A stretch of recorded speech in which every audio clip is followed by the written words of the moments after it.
Yo, what is up, guys? It's Kevin, aka the Evolution Manual, and I'm here today for another video.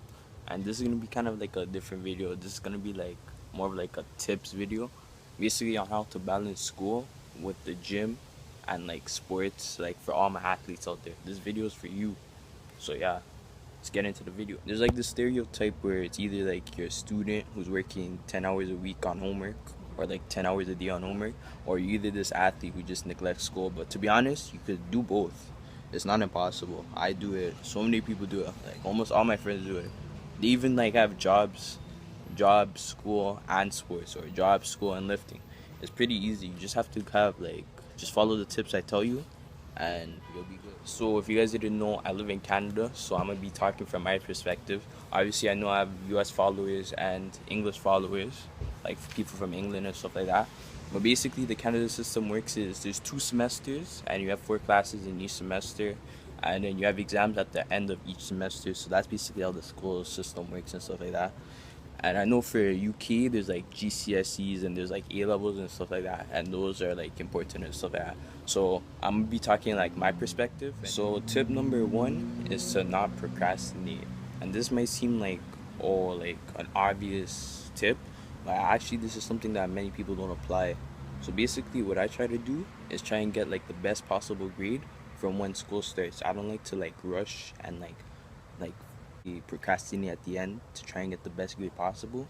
So basically, I I work hard in the beginning so that I have a high enough grade. So if my grade drops, I'm still in a good position.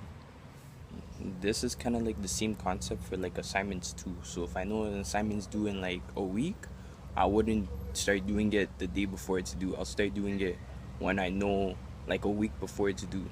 So I could divide it and do like, let's say, work on it like an hour every day. So I don't have to work on it like 6 hours the day before. Because you never know.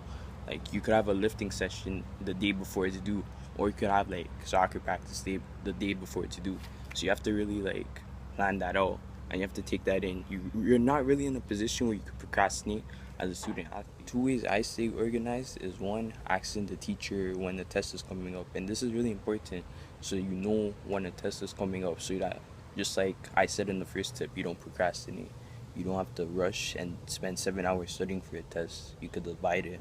If you know a test is like next Wednesday, you could spend, and she tells you on Friday, you could spend Saturday, Sunday, Monday, Tuesday studying, so that on Tuesday night you don't have to rush just in case you have soccer practice on Tuesday night, or you have a lifting session Tuesday night. So you're basically set. You know what's going on, and yeah, utilizing free time.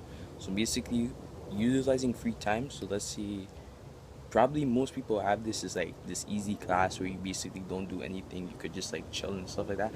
In those classes, you could do like your math homework, for example. You could finish most of your math homework.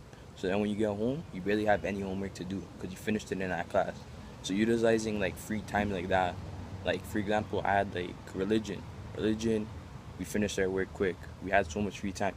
So in that time, I would do my math homework so that I come home after practice and it's done. It's basically done. I have like 2 questions left and I'm chilling. My third tip is choosing and knowing how much time you really have and how much you can really do.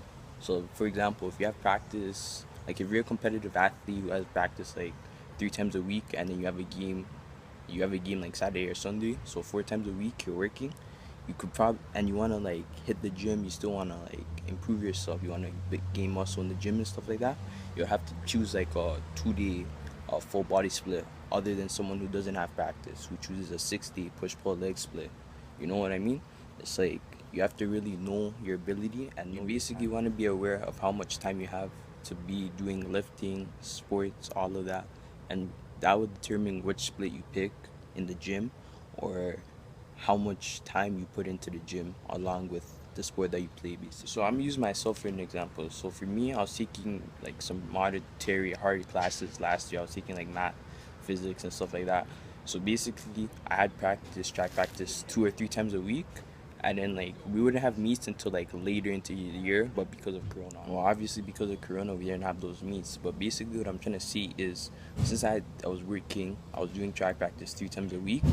I still had another 3 days a week to hit the gym, and I have like one day to recover basically. So I'll do like upper body, like 2 days a week, or I'll do like full body 3 days a week. That's what I was basically doing when I had track and then school and then like all of that. That's basically how I determined how much I could do. So my last and final tip is to give yourself days to recover and just like unload and all of that, because being a student athlete obviously is gonna be like a lot of stress on you. So you should obviously give yourself days to like recover and just chill. Like you can have days where you just like don't do anything, you just sit in your bed, like play video games, just chill. Or you can use that time to make up and like meet your friends, like link up with your friends and all of that, have fun with them and family and stuff like that. Because like honestly, once you have a good work life balance, you're set. And obviously, as a student athlete, you're building your fundamental assets, like all your work habits and stuff like that. You're building that through being a student athlete, through balancing school with bodybuilding and like sports and stuff like that. So you're basically already giving yourself a good foundation. So obviously, as a teenager, you still need to like recover. You're a teenager, remember that. So just remember to chill, relax. And yeah. Anyway, if you guys enjoyed this like sit down talk about like stuff, leave it in the comments and I'll probably like come with like more of them. Or if you guys want me to go back to like the workouts and stuff like that, I'll go back to them. Or if you want me to do a mix, also tell me. And if you guys like this video, like, comment, and subscribe, and follow my socials. And if you guys need a plan to help you lose weight or gain muscle, I'm gonna leave both my plans in the description. Without further ado, I'll see you guys in the next video.